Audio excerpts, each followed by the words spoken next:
just talk too much, so bear with me here.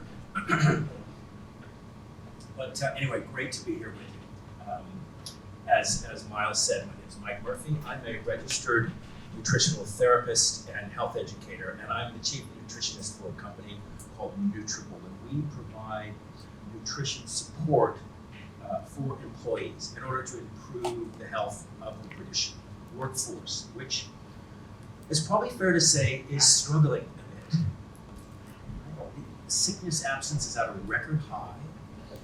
Last year alone, the UK lost more than 185 million work days, and that's up 34% on figures just 3 years ago. And those in the care profession, in fact, are amongst some of the highest cohorts that make up those numbers, right? Now, there are obviously many factors to consider when we talk about health, but if we zoom out just a bit, the World Health Organization estimates that 2/3 of all disease worldwide can be directly linked to diet and lifestyle choices, which is another way of saying, when you think about it, that 2/3 of all disease worldwide is preventable with better choices, right? And obviously that's easier said than done, right? We know chronic disease is on the rise, and nobody knows that better than people who run hospitals, right? But if we look at sickness absence and the kind of number one reasons for people not showing up for work, according to a survey conducted by the Office of National Statistics, okay, the biggest slice of the pie is minor illnesses, okay, and that's for the most part coughs, colds, and flus, okay, a little bit of migraine, a little bit of stomach upset, right? The other third here is divided between musculoskeletal health, back pain mostly, respiratory illness, and the smallest slice there being mental health. And this other category, this other third, is kind of everything else, which includes things like accidents and diabetes complications. And admittedly, the survey acknowledged that there was probably some long COVID in the other section and the respiratory section, and a little bit of COVID in the minor illness section. But when you break it down, we find that over half of sickness absence is related in some way, shape, or form to the immune system. The immune system is an incredibly complex network of organs and glands and proteins and white blood cells and chemicals that are all working together to heal us when we're sick or injured and protect us from infections. And it takes a huge amount of coordination and orchestration for that immune system to do its job well. But modern life can get in the way, right? These are just some of the things that reduce immune resilience and leave us vulnerable. Chronic inflammation, a lack of exercise, or too much exercise, in fact. Not enough sleep. We know that one night of short sleep can deplete our natural killer cells by 70%. Natural killer cells are the most abundant white blood cell that we have, and they're considered the front line for immune defense. Stress, poor gut health, often go hand in hand, and they also can weaken our immune system. And when you think about 70% of our immune system actually resides in the gut, okay? But the big one, what I'm here to talk to you today about, is a poor diet. A diet that's high in sugar and ultra-processed food, okay? We've all got the memo that we should decrease sugar in our diet, right? For so many reasons. It damages our metabolic health. It increases our cholesterol and triglycerides. It contributes to obesity. But you don't often hear about the effect that too much sugar has on the immune system. Increases inflammation, interrupts our white blood cell function. And we know that too much sugar alters the composition of our microbiome, and it shifts our gut bacteria to more bad bugs than good bugs, okay? And considering gut bacteria actually educate our immune system, it's not particularly helpful. Did you know that just 75 grams of sugar can deplete our immune function for up to 5 hours? Now, 75 grams of sugar equates to 18 teaspoons of sugar. So you might be thinking, That's an insane amount of sugar. Who in their right mind would consume 18 teaspoons of sugar, right? But it adds up quickly, right? These are fairly common culprits. Any one of these choices are 7 to 10 teaspoons.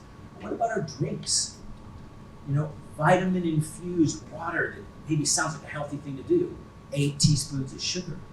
On the other side of that, a large cola, 15 teaspoons. But even look at fruit juice in the middle.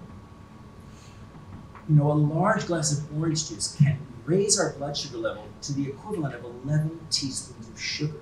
Because even though there might not be a lot of added sugar in it, natural sugars and starches in foods and drinks can dramatically increase our blood sugar levels. And here's a case in point.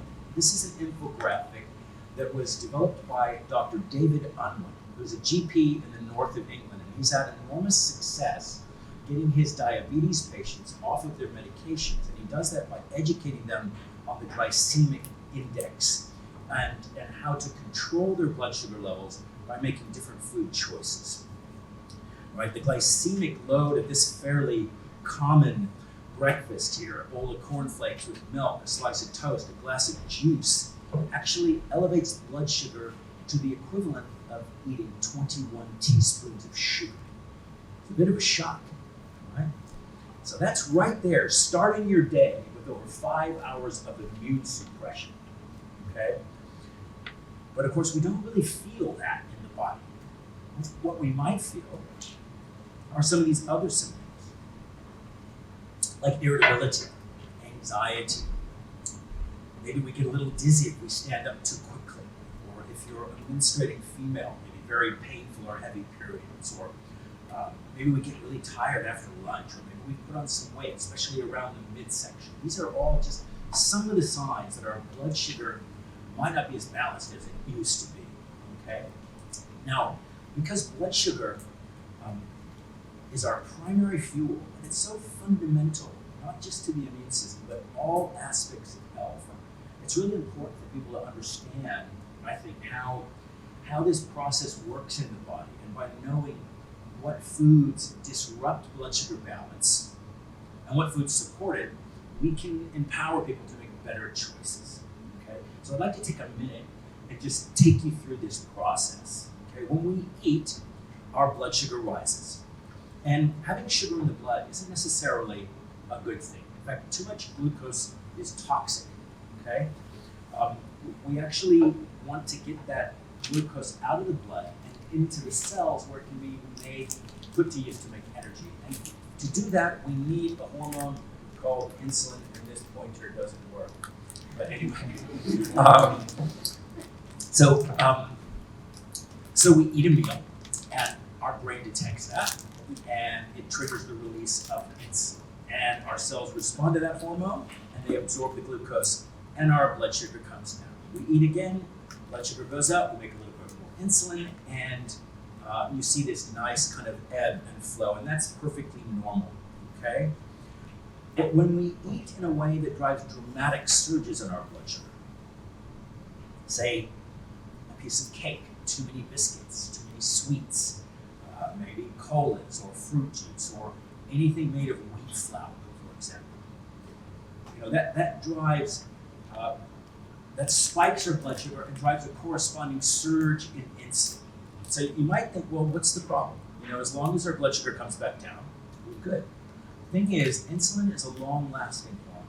And so long after the glucose kind of comes back to the midline, insulin's still circulating, telling the cells to mop up all that glucose. And we can get to a point where our blood sugar actually is too low. And because the brain is very dependent on a stable supply of glucose, that's a stressor to the brain. So it takes action. It tells our adrenal glands to make cortisol, our primary stress hormone. And cortisol tells the liver to make glucose.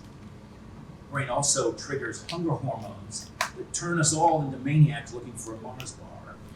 And we find ourselves on this blood sugar roller coaster, okay, which weakens the immune system and can drive all those other symptoms that I've mentioned. And if it goes on for too long, type 2 diabetes and cardiovascular disease, okay? So I thought, just for fun, let's all take a little trip on the blood sugar roller coaster.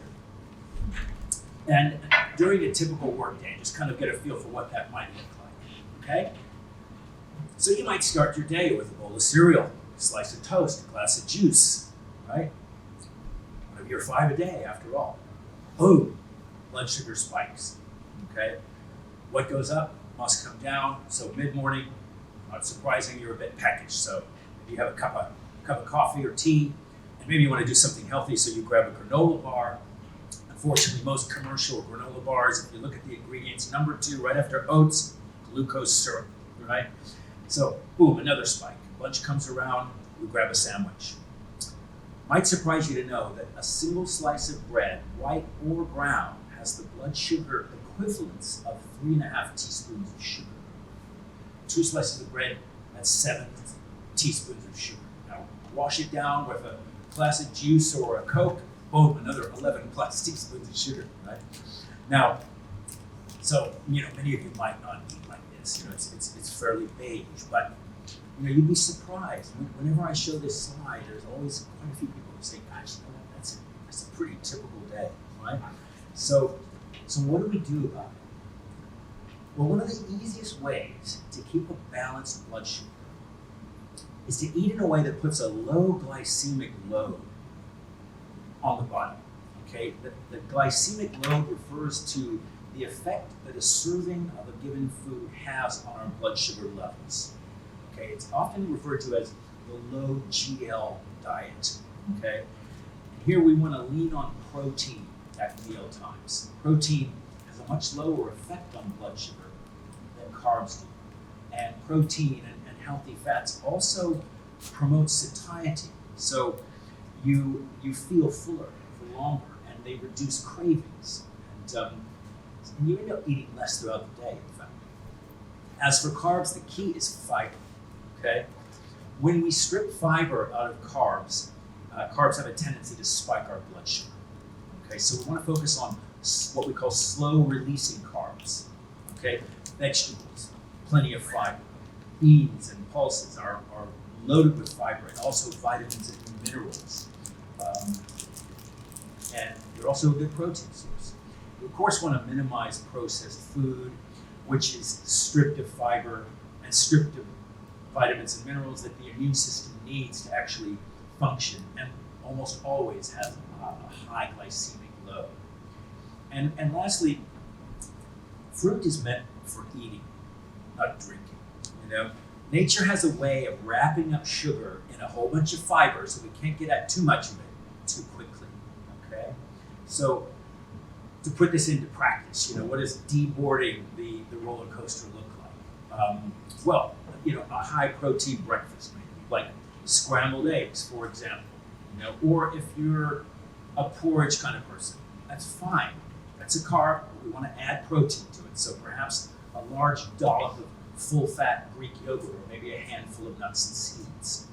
Mid-morning snack comes around, a few nuts, and maybe a piece of domestic fruit like an apple or a pear, which have a much lower glycemic load than the tropical fruits like a banana or pineapple, or even more dried fruit like raisins, which spike the blood sugar, okay?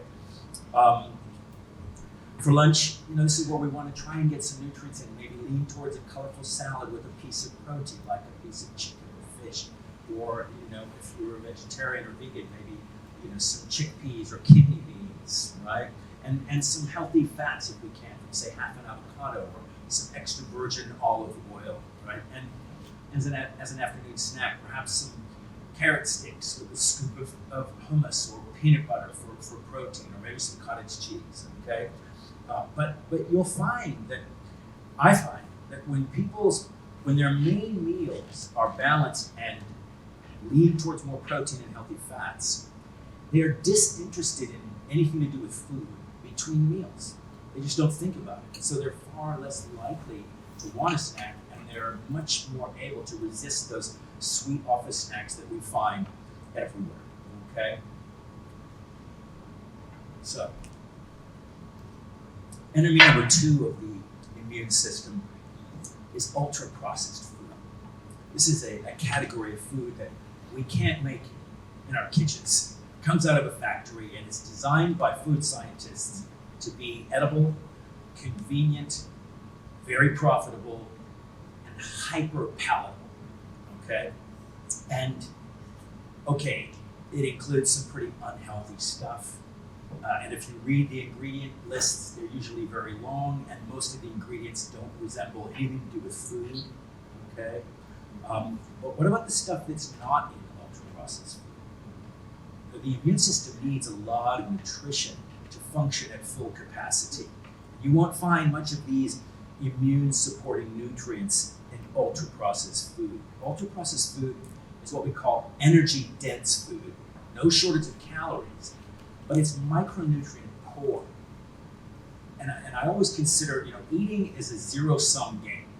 The more of one food we eat, less of another food we eat. And so the more of our diet that's made up of ultra-processed food, the more likely we are to end up with micronutrient deficiencies, and we can actually get into a state where we're overfed, but we're undernourished. And that's a recipe for chronic disease, or at the very least, an impoverished immune system. Okay? Sadly, the diet in this country today, over 50% of it is in this category, ultra-processed food, right? And so, to better support our immune system, we need to eat less of this stuff and more of this stuff, okay? Nutrient-dense food. I'm talking about whole foods. And my definition of a whole food is any food that has just one ingredient. There's only one ingredient in broccoli. A peach is a peach. A chicken leg is a chicken leg. But what on earth is a quaver? Right? So we're talking about protein-rich foods that build us up and keep our blood sugar stable. Nuts and seeds and legumes that are rich in fiber and vitamins and minerals. Eggs, and as for nutrient-dense foods, organ meats, liver is the most nutrient-dense food, gram for gram, of any food. How many people have had liver in the last week? There's a couple. Excellent, right? And for the vegans and vegetarians, I can only apologize, but them the facts, right? But the good news is vegetables. Vegetables are king. The science is very clear. The more vegetables we eat, the less disease we suffer from. Okay? And we've all heard the 5-a-day message. Okay? But nutrition science has long been stating that 7 a day is closer to the mark when we talk about optimum health. Okay? Sadly, in the UK, we average just over 3. Okay? Why? Too much ultra-processed food, I think. But the good news is the immune system nutrients are color-coded. All right? The immune system thrives on all the colors of the rainbow. And I'm not talking from Skittles. I'm talking from red peppers, yellow squash, orange carrots, green broccoli, blueberries, purple beets. You get the picture there, right? These pigments are plant chemicals called phytochemicals or phytonutrients that, in fact, fuel our immune system and prevent disease, right? And you know what? The cost of living crisis is a major stressor for many people. But I'm here to tell you that good nutrition can be done on a budget, right? This family-friendly slow cooker veggie curry delivers 3 of your 7 a day, and it's packed with immune boosting nutrition, and it feeds a family of 4 for 99p a serving. And if you want to boost the protein in that meal, you could add a couple of tins of chickpeas or kidney beans, or and that's only an extra 30p a meal. Or you can add a whole large roast chicken for 4 pounds. Shop at Sainsbury's. This is not a Sainsbury's ad, but that's a pound a head. So under 2 pounds a plate. And I can guarantee you're going to get some leftovers for some healthy lunches as well. Okay? And so I want to kind of bring my presentation in for a landing here with a quick case study from one of our members, Janet. She's a 28-year-old nurse. She worked long, irregular shifts, often quite full on. And when she found time to eat during her shift, It was usually on the go. And she was complaining of that, always feeling like she had kind of a chronic cold that she could never quite get shut of, right? Low grade. And in addition to that low immunity, she wasn't sleeping very well. She was tired much of the time. She suffered from anxiety attacks now and again. She had long-standing issues with her digestion and had recently been diagnosed with IBS. Now, Nutrable have developed a nutrition support platform for employees it's powered by over 30 nutritionists. We have 65 condition pathways, and members can engage with our platform in a whole number of ways. And Janet's journey started with our Ask the Expert feature, where from 8 a.m. to 8 p.m., we have nutritionists on call. You can ask any question you want. She started asking questions about how she can deal with some of her gut symptoms, and then questions about her immunity and immune system. And she got some recommendations, and one of those was a link to one of our weekly health talks. And this one was on eating for better immunity, which happened to be on one of her days off, so she was able to dial into that. And then a few weeks later, she decided to book a 60-minute one-on-one consultation with a certified nutritional therapist to work on her IBS symptoms, okay? One of the recommendations that came from that consultation was to get her vitamin D levels checked, right? Vitamin D is so critical to immune function, and in this country, many of us are low, especially as we go into winter, because the sun just isn't high enough in the sky to make vitamin D, right? So she ordered one of our health checks and to test her blood, and sure enough, her vitamin D levels were on the floor, right? So an immune system can't function when you have low vitamin D, right? And so she used our supplement finder and found a high-quality vitamin D3 supplement, and also got some immune-boosting antioxidant complexes and zinc that were also recommended from her nutritional therapist. And she tapped into our library of articles, and then started to really tune up her diet with our Rate My Plate feature, where you can photograph your meal and upload it, and a nutritionist will chime in on ways that you can add the right nutrients to that meal. And the end of this little story is kind of the beginning for Janet, because after just 3 months, she noticed significant improvement in her immune system. She was less anxious, she was sleeping better, and she also started to find that her gut symptoms started to improve as well. And it showed in how she turned up for work each day. And this is just one of a number of stories from our community. And I'd just like to say that my colleague Al here is in the back, and he and I will be here all day, and we'd love to chat with any of you further about ways of how teaming up with Nutrable can enhance your workforce well-being. So with that, I want to thank you for your attention, and I'll hand over to, are we going to do questions? Or? Yeah, let's do questions. Let's get a big thanks to Mike first. Okay.